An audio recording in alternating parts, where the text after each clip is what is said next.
Listo. Bien, bien, saludos amigos, les habla su amigo Julio Chigne y en esta oportunidad pues compartiendo el programa Casos de Abogado con un invitado muy especial, colegas. Este programa pues que ha nacido a propósito de la unión de muchos colegas con la finalidad de compartir experiencias, de compartir pues algunos tips pues que nos permitan afrontar este tema no tan delicado que ha sido pues el tema del aislamiento social, el reto pues que hemos tenido de enfrentarnos esta situación de aislamiento, se ha sumado pues la posibilidad de poder pues ejercer nuestra profesión a distancia y en ese proceso estamos adaptándonos, ¿no? Hemos tenido pues invitados muy especiales, hoy día tenemos uno muy especial, ¿no?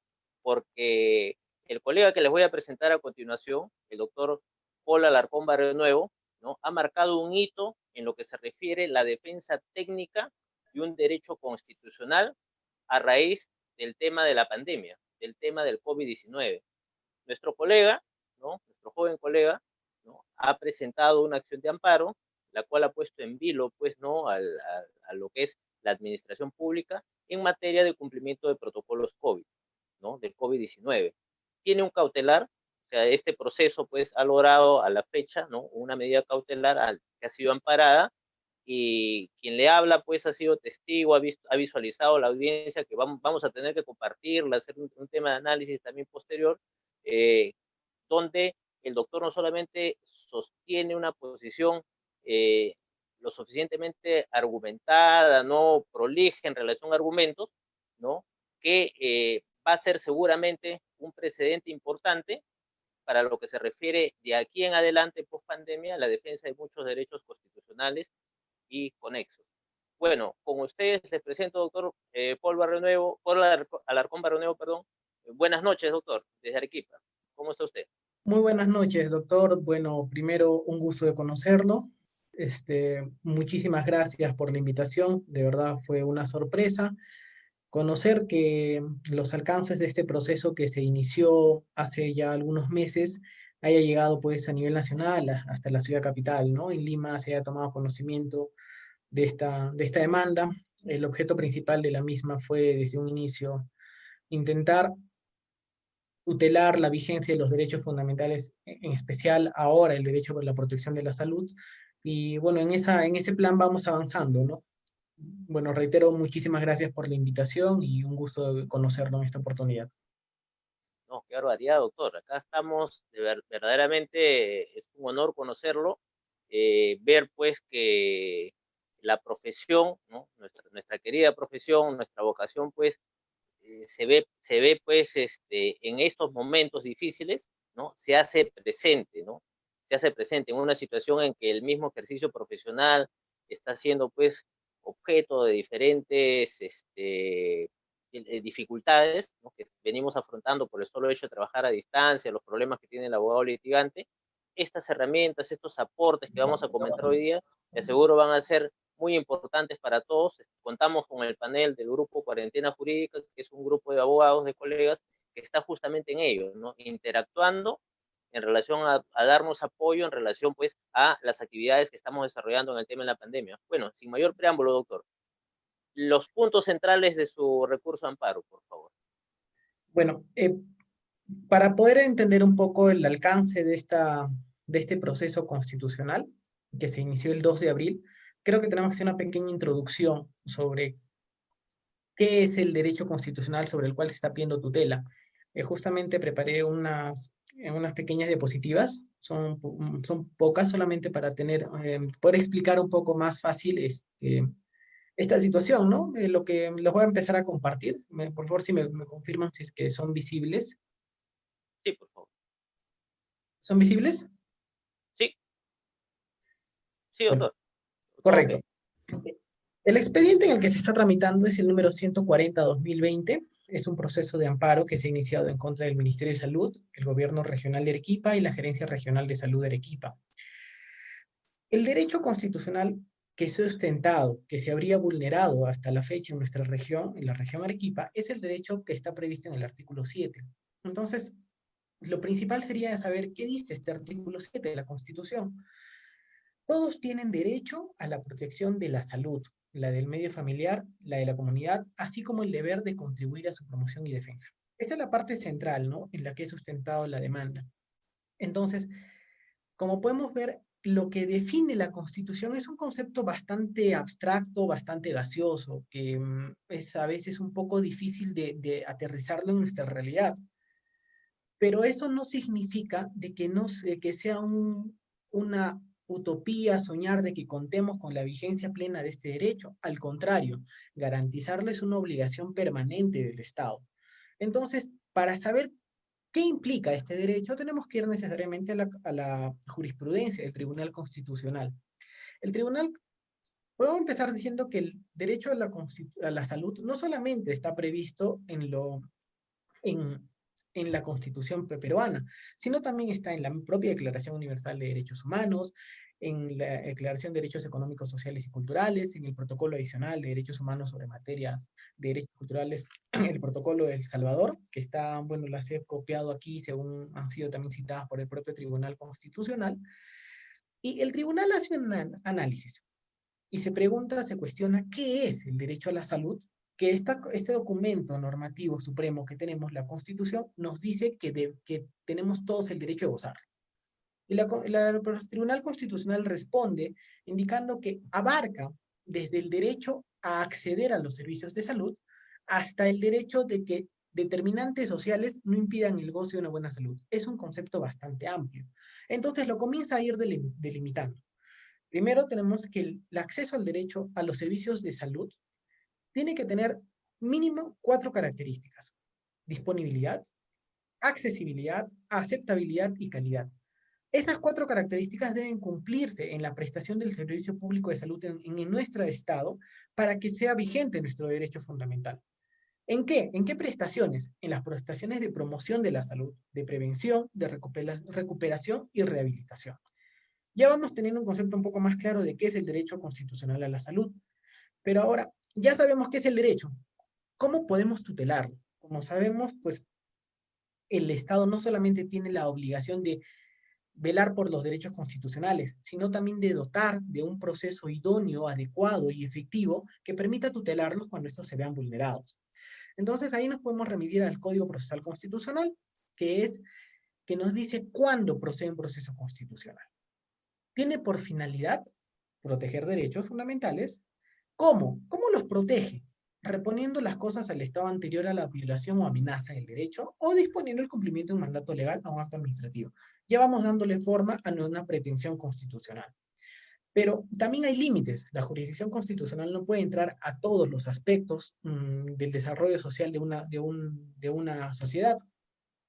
Entonces, tenemos la suerte de que nuestro Tribunal Constitucional, en el expediente 3228-2012, analizó pormenorizadamente cómo el proceso o cómo la judicatura constitucional podía tutelar el derecho.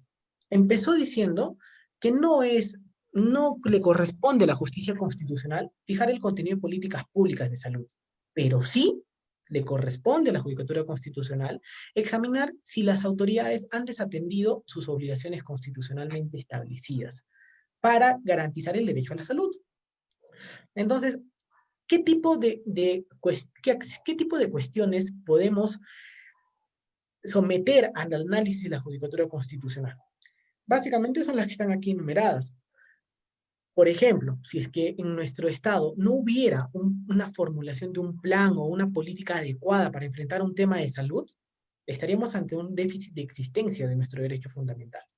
O si, por ejemplo, se incumpliera la materialización efectiva, real, cabal, de un plan adecuadamente formulado, estaríamos ante un déficit de ejecución.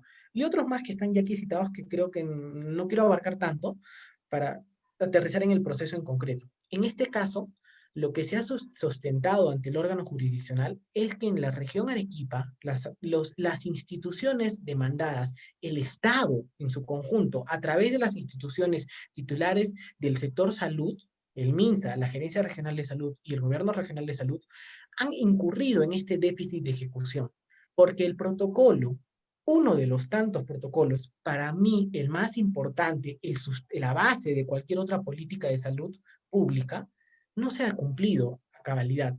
ha habido un déficit que ya ha atentado realmente contra el derecho fundamental. Entonces ya vamos un poco al proceso en sí, en concreto. Tenemos como antecedente, el 6 de marzo llega al Perú el primer caso de contagio COVID. El 7 de marzo llega a la región de Arequipa. Justamente en esta misma fecha, el 7 de marzo, el Ministerio de Salud, con antelación suficiente, elabora la primera versión del protocolo de atención para los pacientes COVID, que estaba aprobado mediante resolución ministerial 84-2020 MINSA, el día 7 de marzo. Entonces, a partir de ahí ya empiezan a suceder una cadena de hechos con los que acredito que la ejecución de este protocolo no se dio, o si se dio fue deficiente, casi inexistente en nuestra región. Por lo tanto, las personas de la sociedad arequipeña no van a tener la posibilidad de acceder a un servicio de salud público adecuado que permita garantizar justamente la vigencia de su salud. El 11 de marzo se declara a nivel nacional la emergencia sanitaria. El 15 de marzo entramos a un contexto bastante especial, que no conocemos un antecedente en nuestra época actual, que es la Declaratoria Nacional del Estado de Emergencia. Esto marca un antes y un después. ¿Por qué?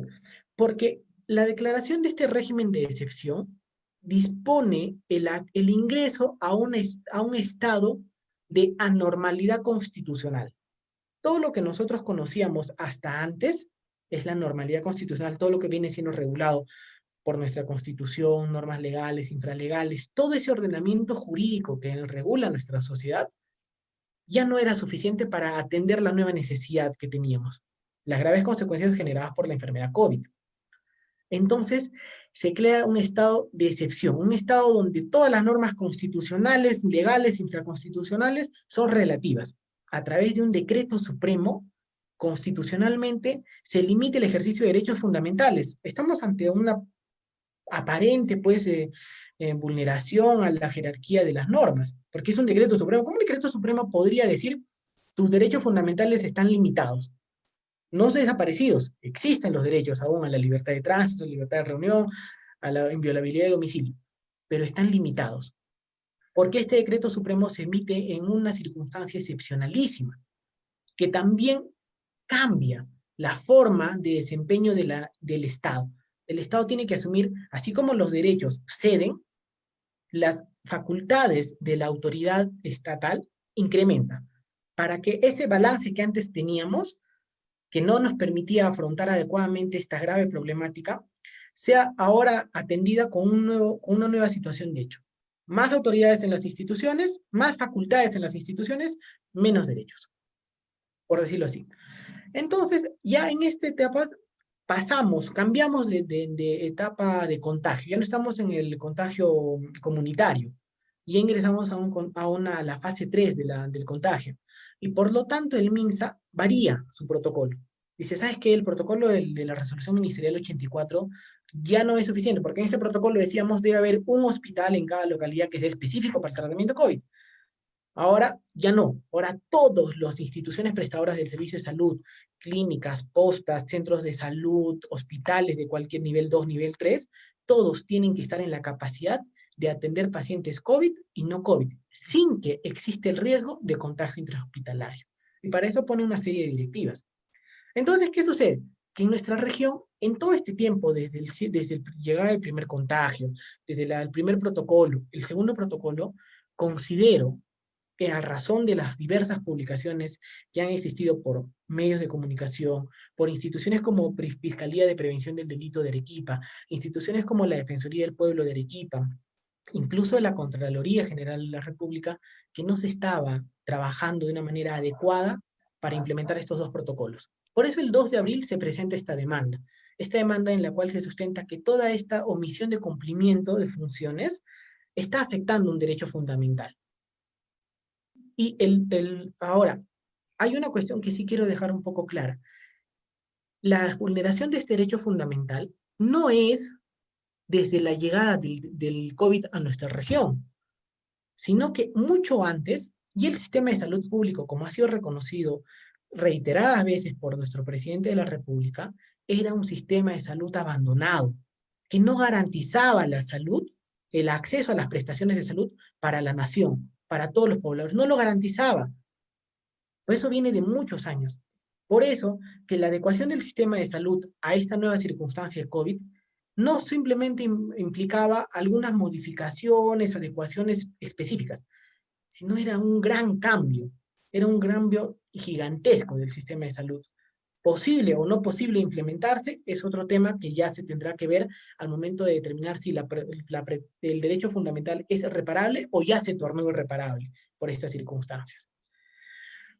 Entonces, en atención a estos hechos, es que yo acudo a la jurisdicción constitucional porque es un derecho difuso, no en representación, porque no tengo representación de todos los pobladores de Arequipa, pero sí tengo la capacidad de ejercer difusamente el derecho de todos.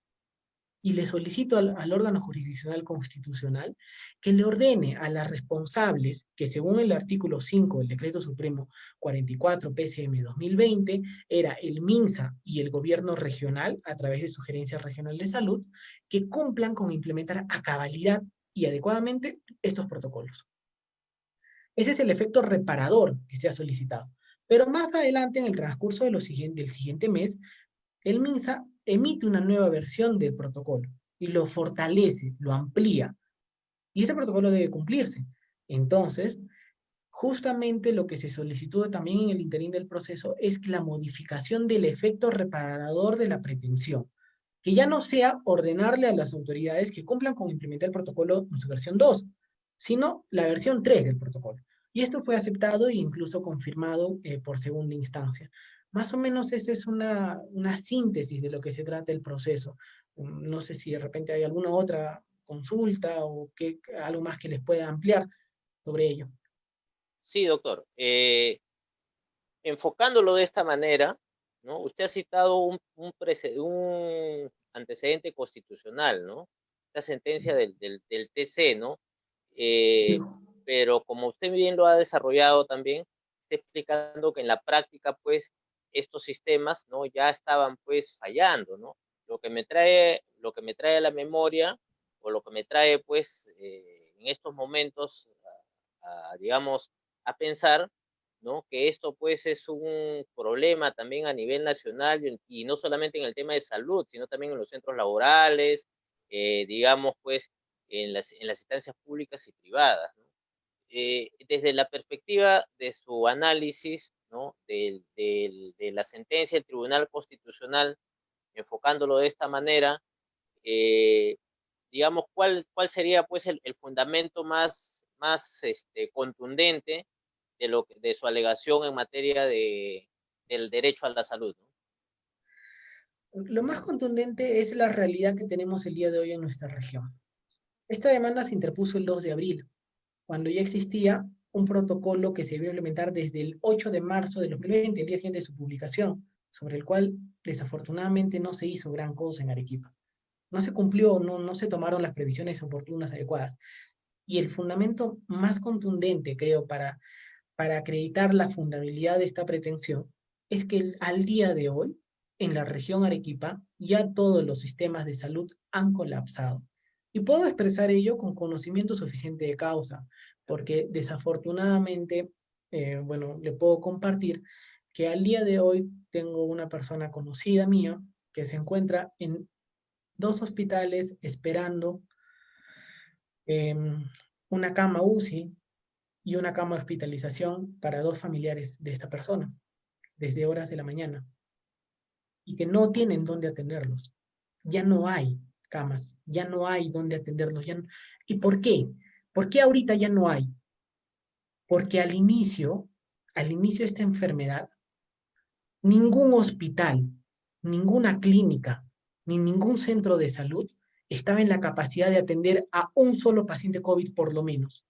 No había una sola ambiente especializado con las características de encierro o perdón, se me fue la palabra, de estas características para que evitar el contagio intrahospitalario.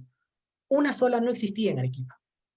Por eso es que todos los casos que hubieron al inicio no pudieron hacer cuarentena en hospitales donde evitaran el contagiar a otras personas, se les dispuso que hicieran cuarentena en sus hogares, no fue cumplida las cuarentenas, contagiaron a sus familias, esos contagiaron a sus vecinos. En los hospitales, hubieron 3 hospitales en la región que cerraron por varios días. El hospital regional Honorio Delgado, el hospital Goyeneche, un hospital de nivel 3 también, el hospital de Camaná, los 3 más grandes hospitales del MINSA fueron cerrados porque hubo contagios intrahospitalarios. ¿Por qué hay contagio intrahospitalario? Porque no se cumplió con estos protocolos, que no son ni siquiera tan complejos. Simplemente el crear un área de atención para COVID, un área de atención para pacientes regulares, disponer que los médicos o el personal de salud que atiende un área no pase a la otra, eh, vacunar a todos los médicos y personal de salud con la vacuna de neumococo, dotarles de pruebas suficientes, todo ello no era tan complejo. Si se hubiera hecho desde un inicio, a hoy, el día de hoy, no estaríamos en esta lamentable, trágica situación. Claro, doctor. Sí, efectivamente, he apreciado, ¿no? También en su redacción de su demanda que una síntesis, ¿no? Bien documentada, histórica, incluso usted parte desde este documento de la Organización Mundial de la Salud, ¿no? Sobre el tema de COVID, ¿no? Y lo va acompañando, pues, con temas periodísticos, como lo va acompañando como anexos, pues, a su proceso de amparo, ¿no? Lo que ha traído, me imagino, a partir de este tema, ¿no? Tan bien fundamentado, la posibilidad de lo que tenemos hoy día, ¿no? Un cautelar que, digamos, favorable en este sentido, ¿no? Los alcances de ese cautelar incluso, ¿no? Lo que más rescato de ahí es también los apercibimientos que se han hecho, ¿no? En este caso las autoridades, ¿no? ¿Qué podría decirnos sobre su cautelar, por favor, sobre este proceso? Bueno, justamente interpuesta la demanda, al día siguiente o subsiguiente, no recuerdo exactamente, se formuló una pretensión cautelar. Como conocemos, básicamente un proceso cautelar tiene por finalidad asegurar la ejecución de la sentencia al final, mm, en caso pudiera tornarse irreparable el derecho. Entonces se le ordena anticipadamente, aún sin sentencia, a las autoridades que cumplan con determinado acto. En este caso, en el proceso constitucional, pues se solicitó una ejecución prácticamente la ejecución anticipada de la propia sentencia que se fuera a expedir. Es decir, el órgano jurisdiccional valoró casi como si estuviera emitiendo ya un pronunciamiento de fondo, en atención también a las gravísimas consecuencias que podría traer el incumplimiento de este mandato. Esperar hasta que haya una sentencia y ésta se declare firme para recién ejecutarla, evidentemente haría pues ilusorio esta solicitud de tutela al órgano jurisdiccional. Entonces, se solicitó, así fue valorado en primera instancia, fue impugnado por la Procuraduría del Ministerio de Salud. Ellos apelaron indicando que según estos documentos normativos, perdón, estos documentos técnicos, los protocolos, era responsabilidad exclusiva del gobierno regional la implementación del protocolo, más no del MINSA. Fue impugnado en ese sentido. Es cierto, el protocolo más o menos señala que la principal autoridad responsable es el gobernador regional, pero tanto la primera instancia como la segunda instancia rechazaron estos argumentos aceptando los que yo había postulado, ¿no?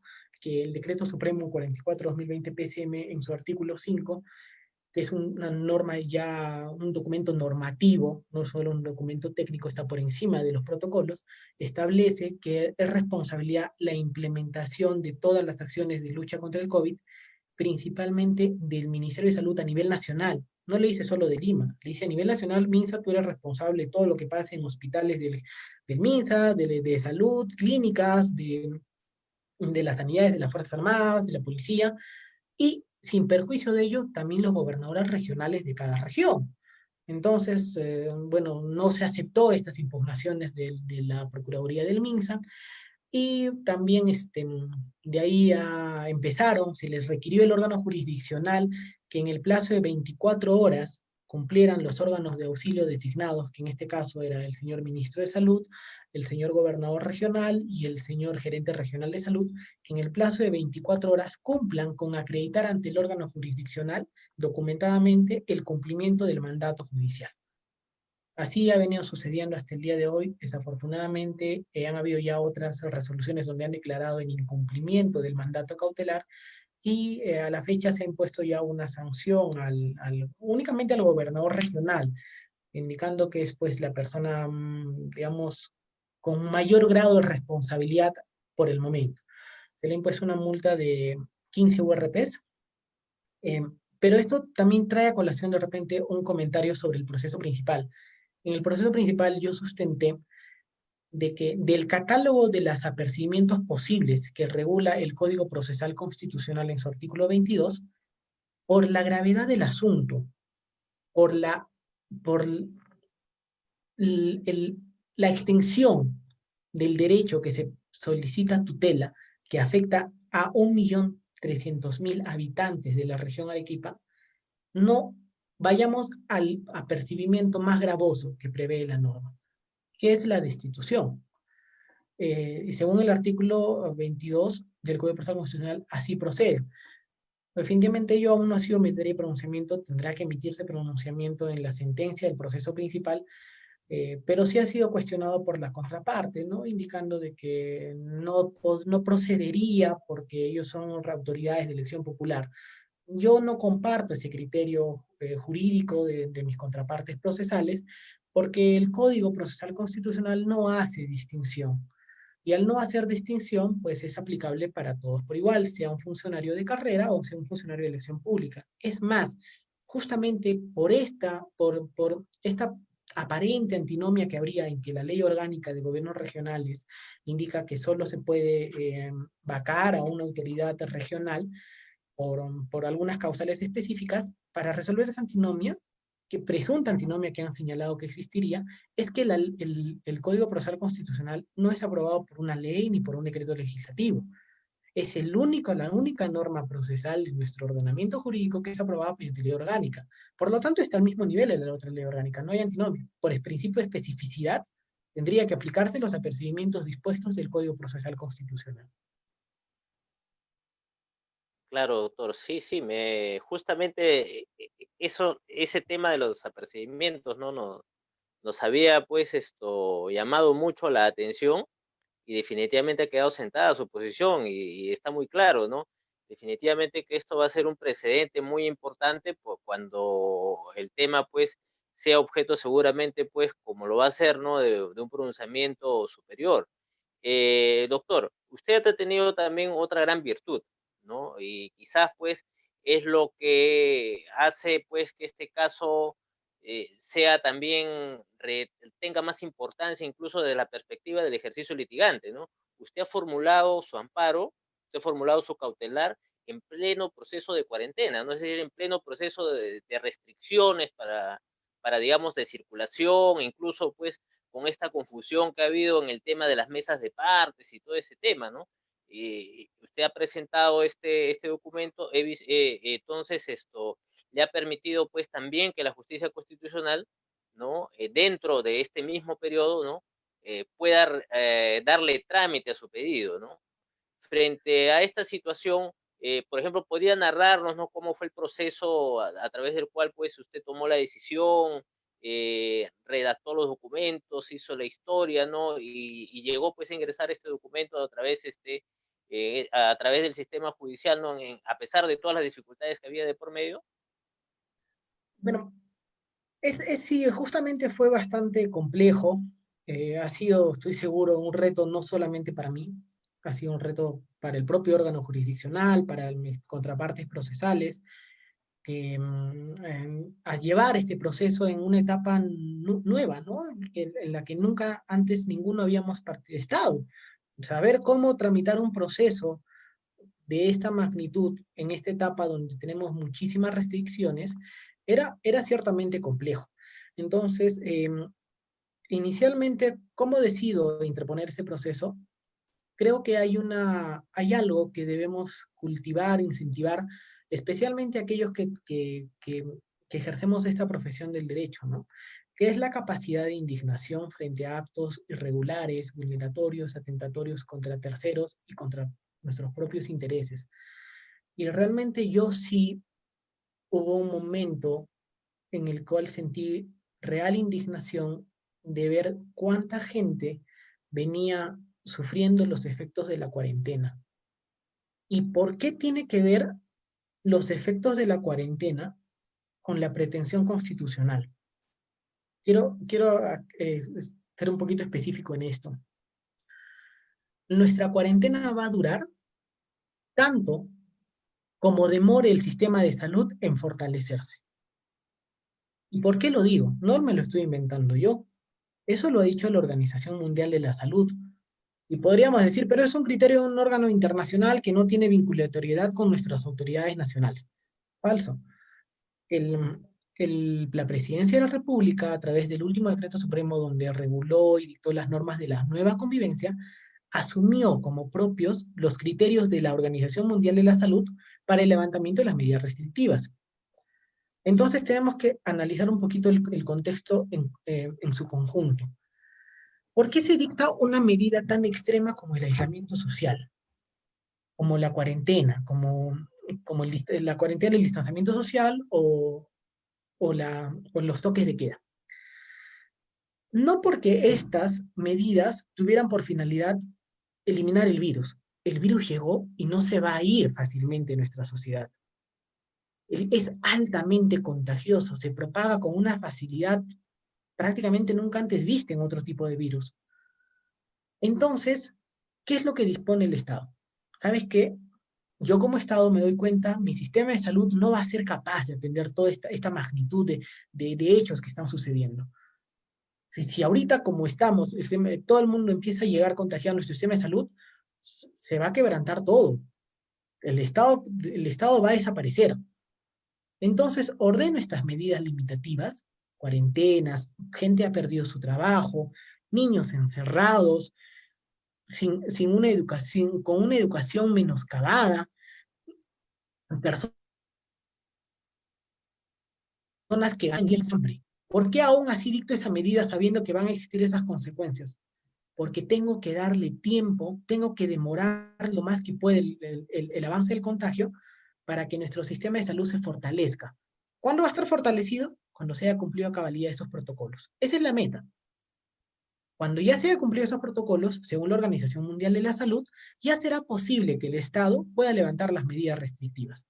Entonces, si es que no se venía haciendo nada, si es que se venía con una actitud omisiva o demasiado pasiva para enfrentar esta situación por parte de las autoridades competentes en salud en la región Arequipa, tanto MINSA, Gobierno Regional y Jereza, jamás vamos a salir de la cuarentena. Ya creo yo que está claramente demostrado que en nuestra región la población aguantó aproximadamente 2 meses de cuarentena. Hoy ya no la está aguantando. Uno sale a la calle y ve la calle totalmente llena de personas ejerciendo su comercio, transportistas, paseando, de todo tipo. Ya no se aguantó la cuarentena y el sistema de salud no se fortaleció a tiempo. Por eso es que prácticamente el derecho ya se habría tornado irreparable. Entonces, preveyendo esta situación, imaginando un poco qué es lo que iba a pasar en el futuro, es que en ese momento, en estos días antes del 2 de abril, que justamente es el Día del Abogado, analizando un poco, pensando, todos están poniendo gran esfuerzo en salir de esta situación crítica. El personal de limpieza de la ciudad sale a trabajar pese a que todos están encerrados, con muchas limitaciones, con pocos elementos de seguridad, pero tiene que salir porque si no, si ellos no están, la ciudad está totalmente sucia. Personal de salud, sin implementos, sin protocolos, sin nada, salen a trabajar porque de su trabajo depende la salud de otros, la vida de otros. Yo como abogado, ¿qué puedo hacer? Miro, observo, no tengo nada que hacer, estoy aquí de más, no hay algo que pueda aportar. Entonces, en base a esa pregunta es que yo me respondo y digo, yo advierto que hay una vulneración de un derecho fundamental que el Estado está en la obligación de garantizarnos a todos. Tal vez no suceda que si acudo a quien corresponde, que en este caso es el órgano jurisdiccional constitucional solicitando tutela, se pueda reparar a tiempo o tomar las medidas necesarias para que no se vengan afectando más derechos fundamentales, y tomo la decisión de iniciar este proceso. Y definitivamente no había aún una organización muy clara. Para el mismo Poder Judicial ha sido difícil organizarse. ¿Cómo atender los requerimientos de justicia en materia penal, en materia de violencia familiar, en muchos ámbitos. Se crearon mesas de partes virtuales a través de correos electrónicos. Eh, Redacto el documento, junto los archivos, trato de hacerlo lo más entendible posible, trato de darle todos los instrumentos técnicos al órgano jurisdiccional para que pueda pronunciarse y sobre todo trato de tener muchísimo cuidado de no caer en alguna mala interpretación que pueda suponer que este proceso tuviera algún fin político, lo cual he negado en cuantas veces se me ha consultado. Yo no tengo ninguna participación política, no tengo ni siquiera interés en saber qué será de la vida política de las autoridades que han sido demandadas. A mí me interesa el cumplimiento de sus funciones. Por un tema de moral, por un tema de ética, por un tema de amor a la Constitución. Si nosotros, como personas que hemos estudiado Derecho por 6 años y seguimos estudiando día tras día, no valoramos nuestra Constitución, debemos decidir pues, de seguir acudiendo al sistema de justicia. ¿Para qué existe si nosotros no creemos civil? Yo sí creo en el sistema de justicia. Y por eso es que he acudido al órgano jurisdiccional solicitando tutela. Como le comentaba, se ordenó todos los documentos. También hubo una complejidad en particular, ya que yo soy trabajador jurisdiccional de la Corte Superior de Justicia de Arequipa y trabajo en el único juzgado constitucional de Arequipa. Entonces era evidente que el proceso no podía ser tramitado en el mismo órgano jurisdiccional en el que yo trabajo. Por ello, la jueza titular se abstiene del conocimiento del proceso. Es más, yo estaba como órgano, como personal de emergencia, en ese momento continúo aún como personal de emergencia, y lo deriva al juez civil para que subsidiariamente pues conozca el proceso. En ese momento no había, se habían designado órganos jurisdiccionales civiles, pero no se preveyó que pudiera existir este supuesto de hecho. Estaban simplemente designados para tramitar por medidas cautelares urgentes en procesos civiles, no en procesos constitucionales. Pero gracias también a una intervención rápida y preocupación clara del señor presidente de Corte, se logró la derivación inmediata del proceso, utilizando medios virtuales, utilizando todo cuanto teníamos a la mano, tanto mi persona como el órgano jurisdiccional, se derivó al órgano jurisdiccional civil y este asumió competencia. Fue difícil, había momentos en los que han tenido que asistir presencialmente los órganos jurisdiccionales a su sede laboral para tramitar el proceso. Poco a poco ya se ha ido implementando el trabajo remoto, que casi ya es el 100% de los trabajadores, lo cual ha permitido garantizar mucho la salud de los trabajadores. Y a la fecha de hoy pues está siendo tramitado en el órgano jurisdiccional civil de Mariano Melgar, el cual también yo sé que es un gran reto para ellos, sé que yo no dudo de la yo no dudo del interés que tienen en hacer justicia en este caso, pero definitivamente también hay que reconocer que es un proceso complejo. Yo, en la medida de lo posible, he tratado de proponer formas de cómo realizarse incluso la ejecución forzosa del mandato. He propuesto que se realice a través de una reunión virtual con las autoridades que sean citadas de manera obligatoria por el juez. Aún no sea, supongo que en su momento será valorado por el órgano jurisdiccional. También inicialmente pedí que se haga una verificación in situ del lugar de los hechos de los hospitales, que se elija al azar unos cuantos hospitales, clínicas o postas para ver si se estaba cumpliendo o no. Bueno, ello sí fue valorado negativamente por el órgano jurisdiccional que estaba a cargo en ese momento, indicando pues que era una exposición, un riesgo para los propios trabajadores del Poder Judicial, de las partes procesales acudir a estos lugares. Pero aún está pendiente, aún no se ha ejecutado la medida cautelar, se tiene que seguir ejecutando. Entiendo que el órgano jurisdiccional ya requirió nuevamente el cumplimiento bajo procedimientos más gravosos de multa, y esperamos que no sea demasiado tarde, y en todo caso, si es que lo fuera, pues se tendrá que declarar irreparable el derecho, y ya con ello conllevará una etapa posterior, ya no en la jurisdicción ordinaria, sino en la jurisdicción constitucional, sino en la jurisdicción civil, donde se plantean pretensiones indemnizatorias.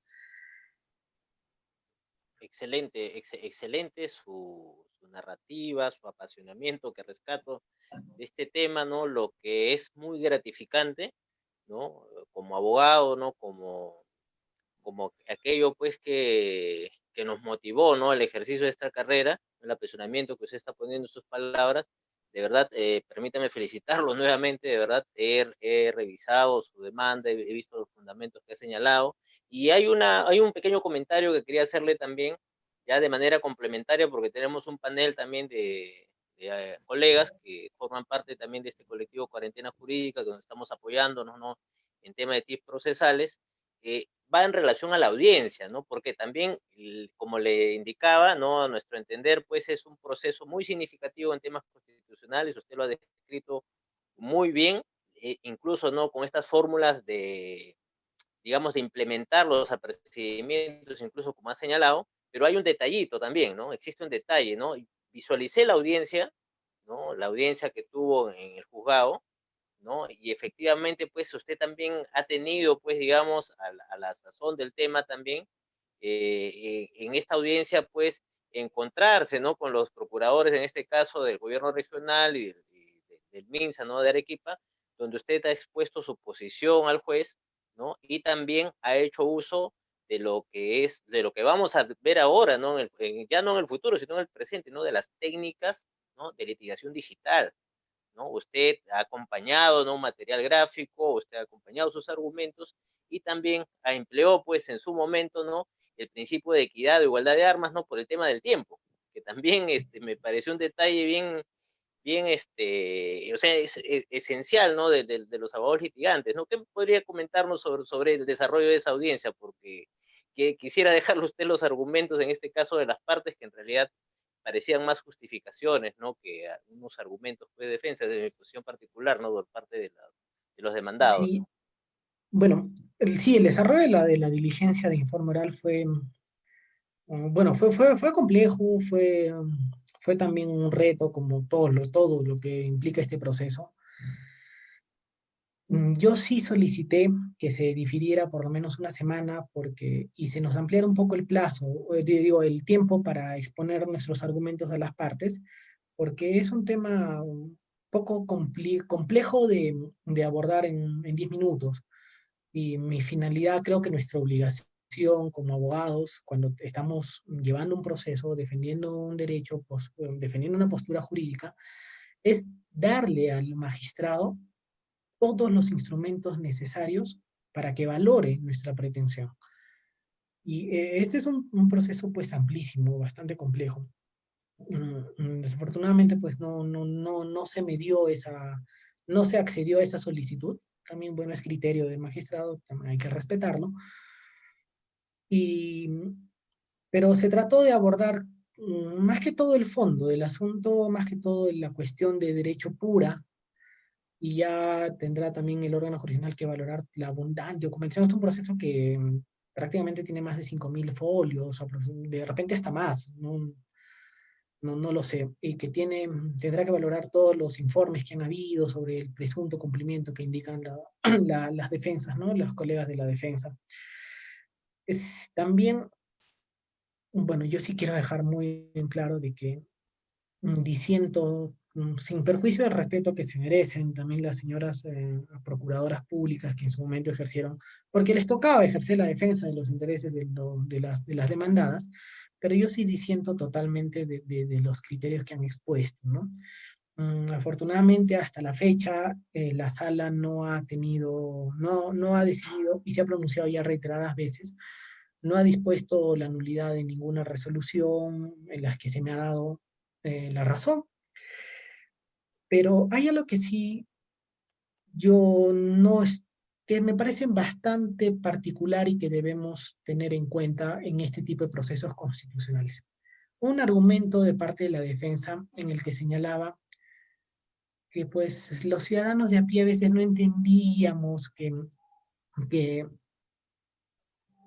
el esfuerzo que hacen nuestras autoridades por cumplir, ¿no? Los objetivos, y que también tenemos que ser tal vez empáticos con ellos, entenderlos, que no es tan fácil. Es cierto, yo sé que no es fácil ejercer una función pública.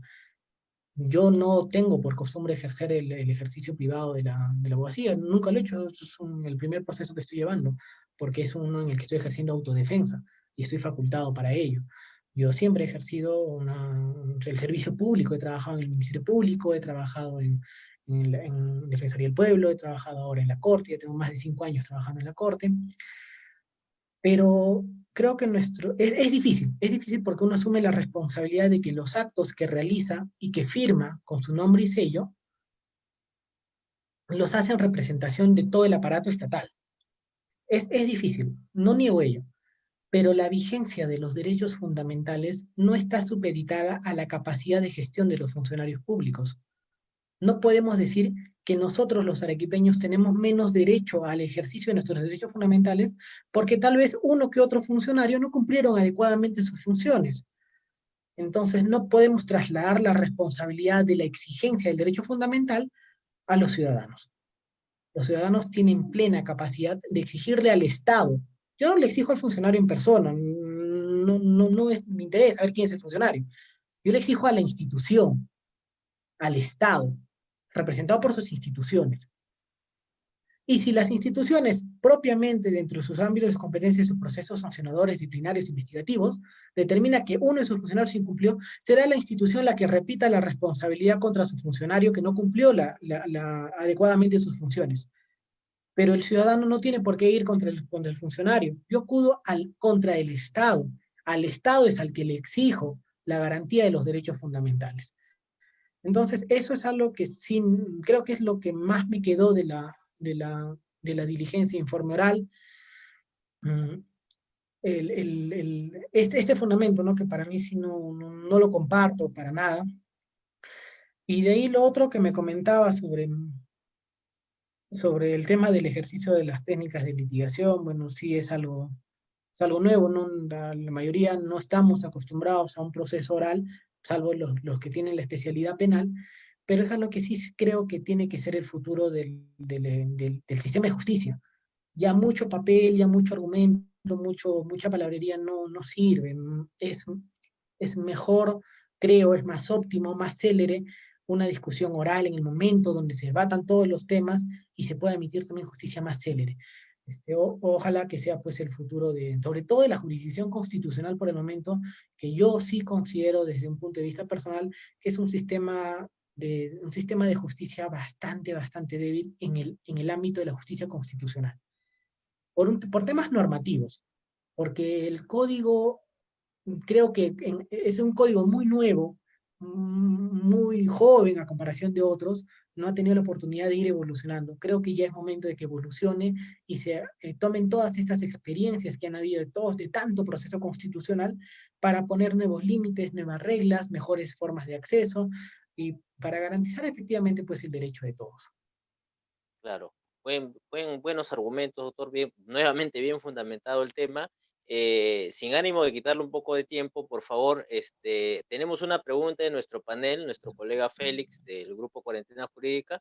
¿Desea formular una pregunta con su venia, por favor, Claro, doctora? con todo gusto, con todo Oh, gusto.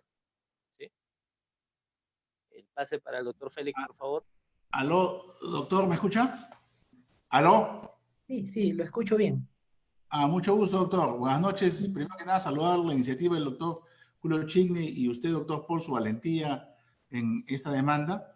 Y bueno, quería Muchas precisar gracias. algo y a ver si nos podría explicar. La acción de amparo busca proteger el derecho constitucional a la salud, ¿no? El acceso a la salud. Ya. Usted sabe que el gran problema en el Perú es la efectividad de ese servicio de salud pública.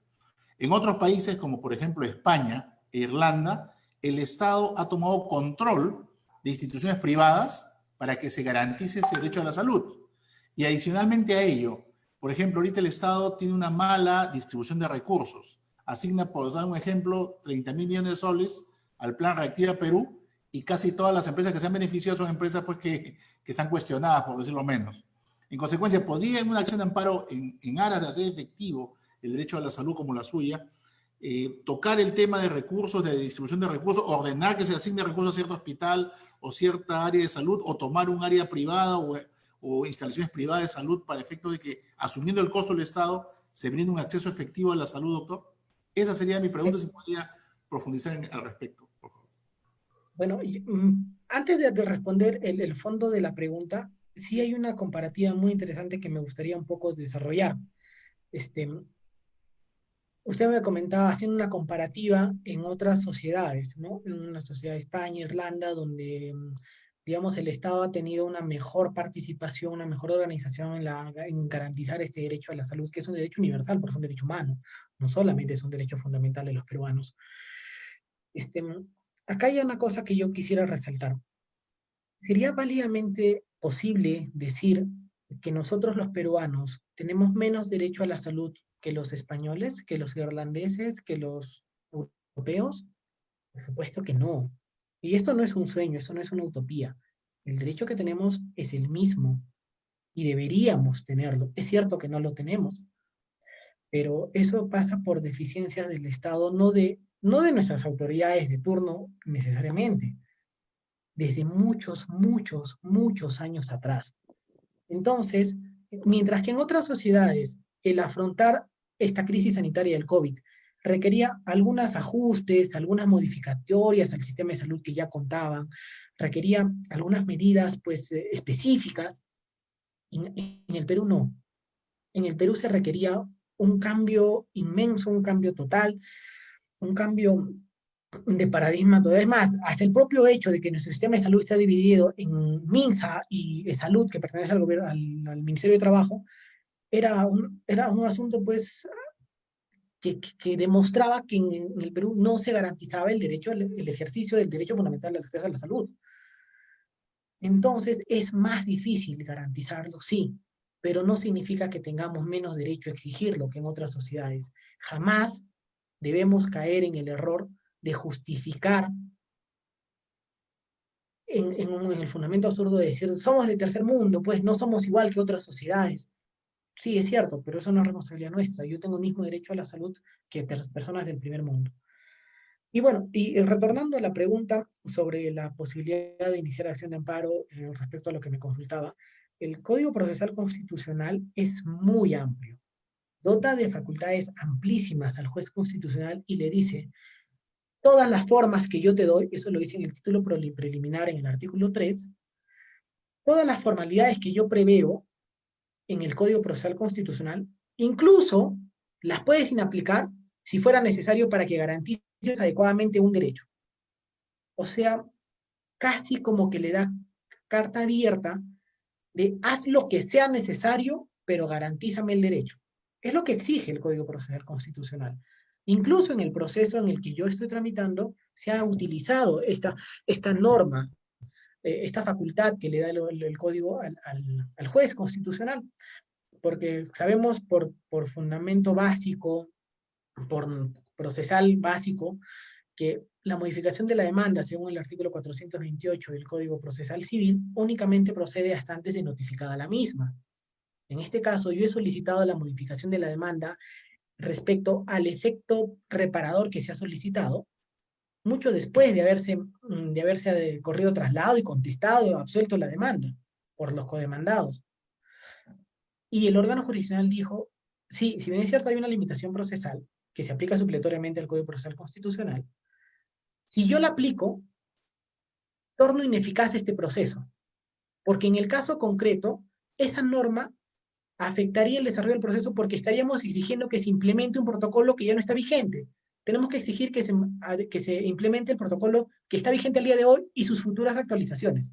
Y la Sala Superior, pese a las impugnaciones de las partes procesales, lo ha confirmado. Entonces, no es tan ilusorio pensar que podemos lograr lo que sea necesario, estrictamente necesario, en criterios de razonabilidad y proporcionalidad que han sido definidos por el Tribunal Constitucional, cualquier cosa para garantizar el derecho, un derecho a cualquier derecho fundamental. Si yo puedo probar de que con esta acción sí voy a tutelar un derecho fundamental, es perfectamente posible ser tutelable a través de la jurisdicción constitucional. Bien, doctor. Una última pregunta, por favor, de nuestro colega Félix Curao, por favor, que nos está haciendo la indicación ahí en el Zoom. Correcto, correcto, estoy a su Sí, disposición. sí, gracias, le agradezco, mil gracias. A ver, por favor. Sí, muchas gracias por la oportunidad, doctor. Solo para precisar y un poco ampliar en ese tema, doctor Paul, en ese sentido, cabría entonces que concretamente se diga, por ejemplo, el Hospital Sabogal del Callao, que no tiene mascarilla, no tiene guantes, no tiene oxígeno y no tiene una dosis determinada de medicamentos, se le asigne tal cantidad de dinero para que pueda afrontar esta crisis, porque le digo, los protocolos médicos no existen de por sí, porque estén en una legislación, sino depende de la ciencia médica. Entonces la ciencia médica progresa, más aún en el tema del COVID, requiere un protocolo que va cambiando. En consecuencia, podría pedirse, digamos, en ejecución de sentencia de su fallo, de su proceso, esa asignación de recursos económicos o ampliarse a nivel nacional la protección al acceso a la salud de todos los peruanos. Esa sería mi pregunta.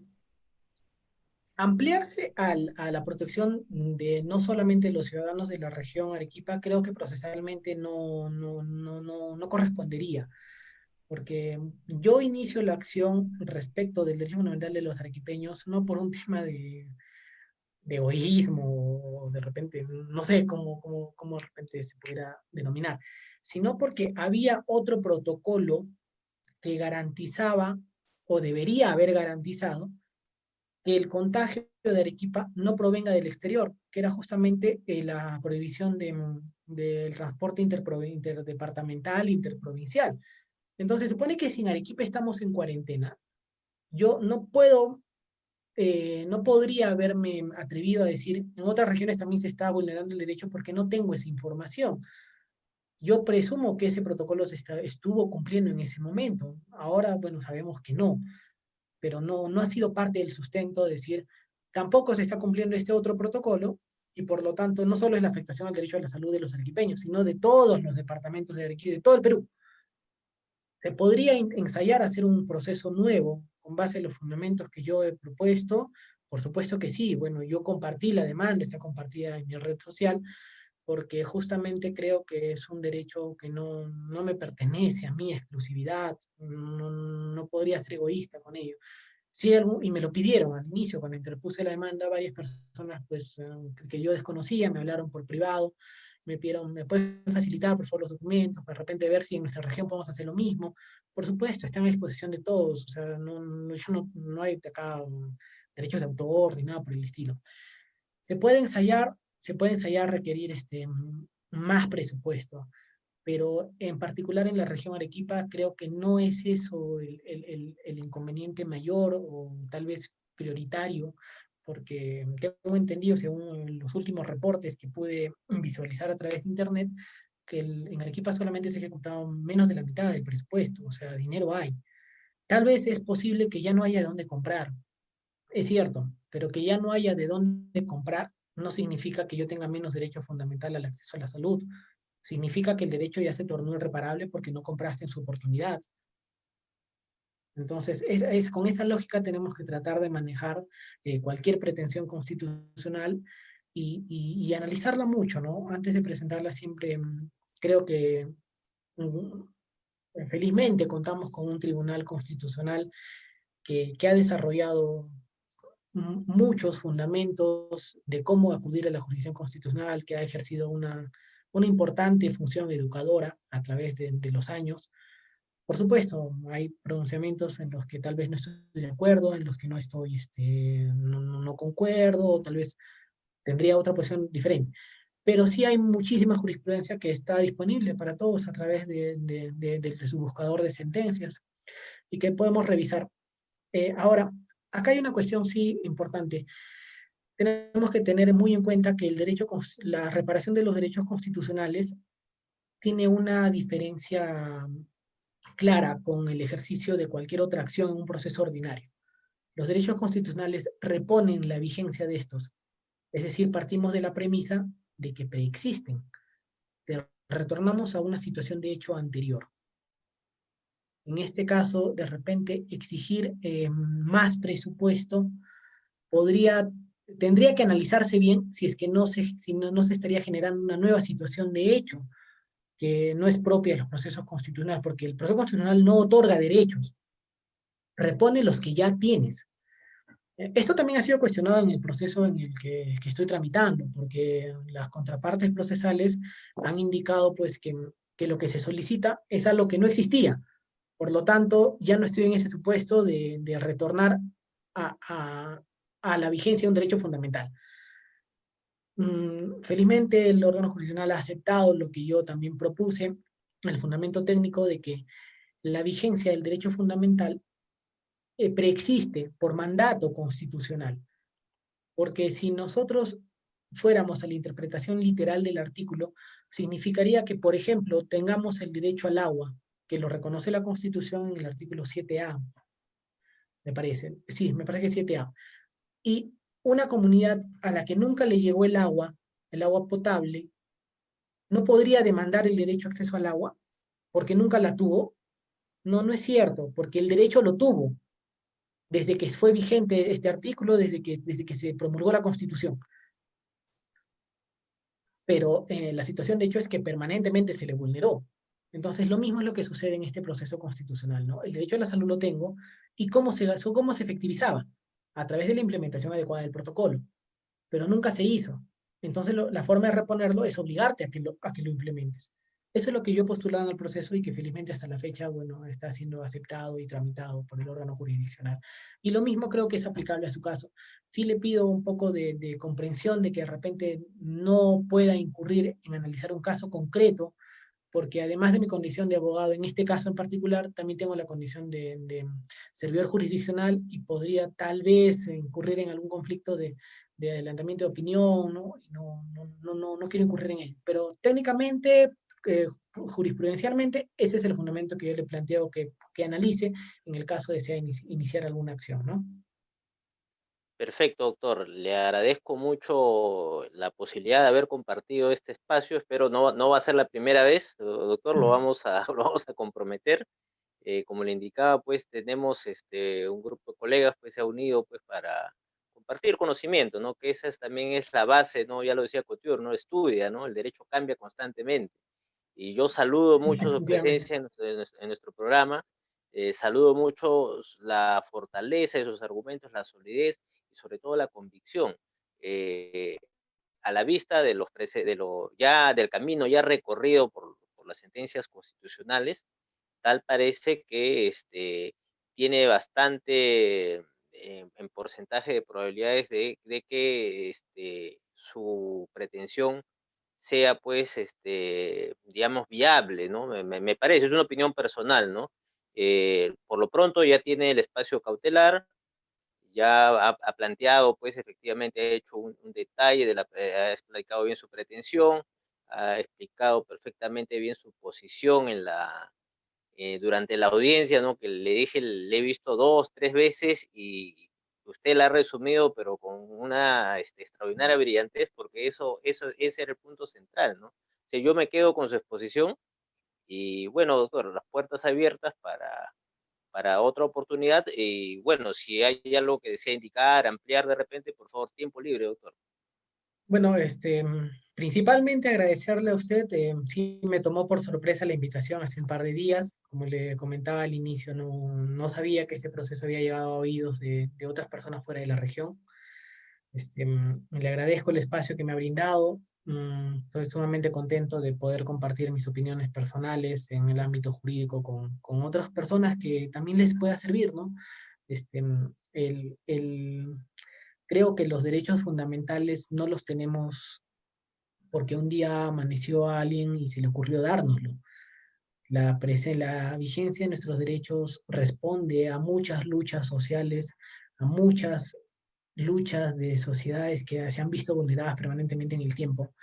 Creo que si nosotros no tomamos las acciones para exigir la vigencia de estos, estaríamos traicionando a todos aquellos que murieron exigiendo tener derechos, desde mujeres que no tenían el voto, desde minorías aplastadas, trabajadores que eran esclavizados.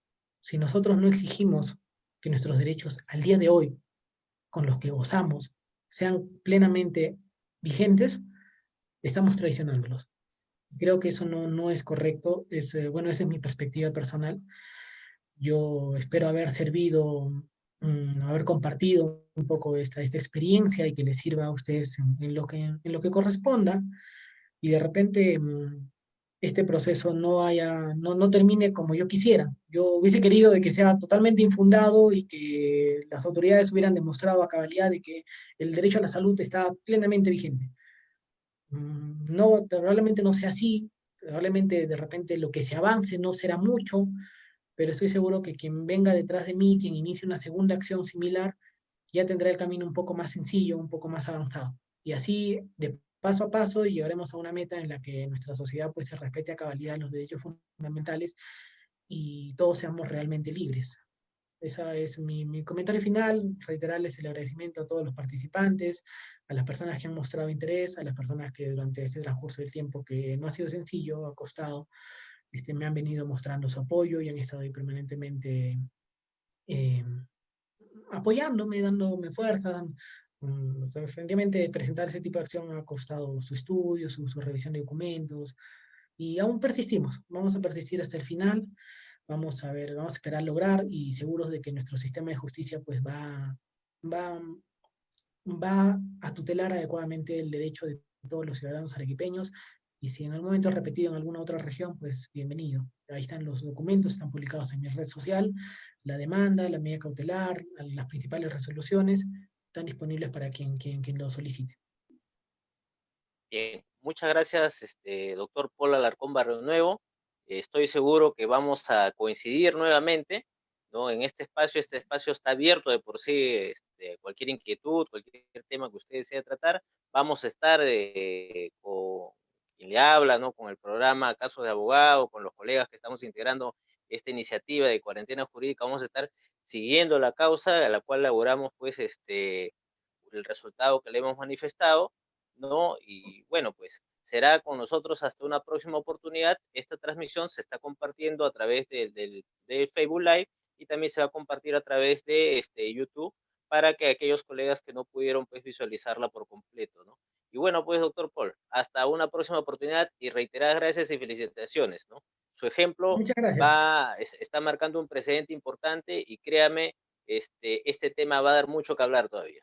Muchas gracias. Muchas gracias con todos, hasta luego, buenas noches. Hasta luego con todos. Hasta una próxima oportunidad. Gracias.